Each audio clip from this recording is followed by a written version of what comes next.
Hi. Hi. You look pretty in pink. Oh, thanks. Pink. Punk. What are we driving? This is the all-new Hyundai Tucson. It's a 4th generation, so it's kind of evolved throughout the years, but just like the Hyundai brand, it's grown to be quite the player in the market. The previous one was very popular. What are the pros? The pros, like I said, it's grown into its own skin, and so has the Hyundai brand. So the Hyundai brand is particularly strong in our market because of its value proposition, and quite frankly, the cars are really good these days. So Kia is obviously the sister brand, and the products are really good. They've got products in every segment, and the Tucson is actually in a very important segment. So this kind of medium-sized SUV. What are the cons? Oh, sorry, I wasn't finished the pros. Oh. So this car comes in 3 specifications. This is the Elite top spec, and it's got everything that you want in an SUV. It's got heated seats, it's got cooled seats, it's got heated steering wheel, it's got a panoramic sunroof. I don't think there isn't a box I could think of that you could still want to tick. So in terms of top of the range, this is like everything Hyundai has. It rides really well. Yeah. It's comfortable. It's got huge legroom in the back, like I think probably more than you would need. I mean, it's massive in the back, and it's still got a big boot. It's a really good product. What are the cons? So there's a few cons for me. The styling, all of a sudden Hyundai and Kia's styling has gone back quite out there, quite divisive. So the Hyundai Staria, which we love, is quite divisive. This again is quite out there styling, and I think it might be a mistake on the Koreans' part, because half the reason they grew in popularity and they got people to test drive the previous kind of generation of models was because they looked European in styling. They were nice looking. No one was going to go, you're driving a Korean car. And it's a bit like when you married me for my classical good looks, and then I came home with a mohawk. And then you evolved. And I came home with a mohawk. And are you still in love with me? So I think Hyundai's styling direction, I think it's going to be divisive. And then the other negative is that this is a very good turbo diesel 2-liter motor, but this is the only model that it's available in. So this is 700,000 Rand. This is the best Tucson they've ever made.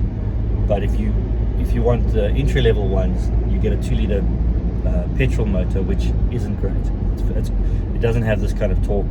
Inevitably, it'll be heavier on fuel. So I think they've because of import duties and taxes and things, they've got themselves in a little bit of a corner.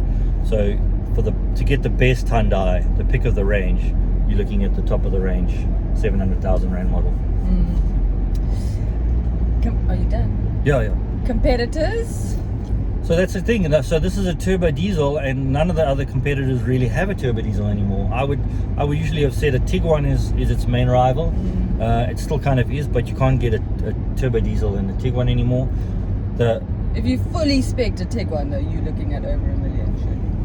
Close to, but it depends whether you really want a diesel or not, because the engines, the turbo petrol engines in the Volkswagen are really good, and they're also very efficient.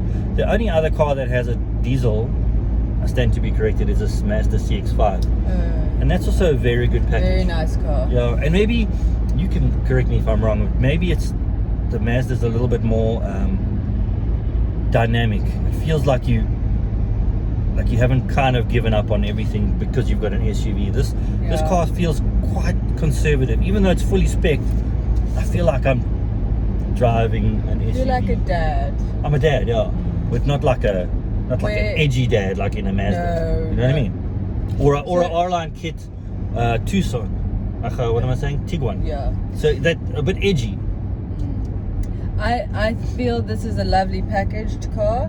Very nice car, but sitting at a robot, if I spotted you next to me, I probably wouldn't look twice. But if you were sitting in a Tiguan R-Line or maybe a Mazda CX-5, but something a little bit more funky, I might pass you a wink. Yeah, because I look a bit edgy. You know what I mean? But I don't know. I think in this car I would look and go, oh, you may be a bit boring.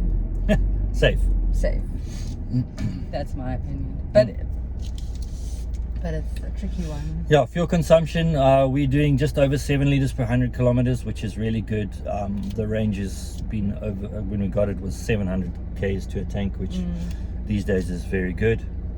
What do you think of the infotainment system? It's comprehensive. I don't think it doesn't quite pop in terms of crispness and usability and things like that. It's got all of the Tucson range has inductive charging for your phone, so wireless charging, which is a nice touch. It's you can't fault it. No. But it's quite safe. Yes. But yet the exterior is out there. Yeah. What is the Kia competitor to this? It'll be the Sportage. So the all-new Sportage is coming probably this year, and that's also quite out there in terms of styling. Again, they've gone from quite conservative European appeal to very Korean. So you're going to know you're driving a Kia. I always thought the Sportage was smaller than this because this is a big car. No, by all accounts, the new Sportage will be the same as this. No, similar to this. Same competitor. Cool. And would you buy one?